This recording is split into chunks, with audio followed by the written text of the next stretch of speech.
Hi friends, good morning. তো কি করছো তোমরা সকলে বলো? আমার এই স্নান টান কমপ্লিট হলো। তো সরি, গুড মর্নিং নয়, গুড নুন। আসলে 12:30টার মতো বেজে গেছে। অনেকক্ষণ তো ঘর থেকে বেরিয়েছি আর অনেকক্ষণ পরেই ঘরে আসলাম, তো তাই টাইমটাও ঠিকঠাক থাকছে না।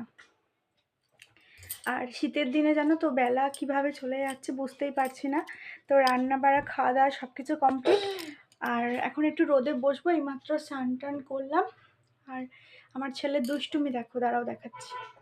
তো এই দেখো, এরকম জলটা মুখে নিচ্ছে, নিয়ে বাইরের জানলা দিয়ে এইভাবে ফেলছে। কি পরিমাণ দুষ্টু করছে দেখো। এই দেখো, কি করছো তুমি? দেখো কি করছো বলো। দুষ্টু করছে দেখেছো? এই জলটাকে নিচ্ছে আর জামাটাকে ভেজাচ্ছে, বললেও কথা শোনে না। তো এবার ওকে আমি নিয়ে বসবো একটু রোদেতে, কারণ ওরও এইমাত্র স্নান হলো দেখো, আর আমারও এইমাত্র স্নান হলো। তো চলো ফ্রেন্ড, টাটা, আবার পরে কথা হবে।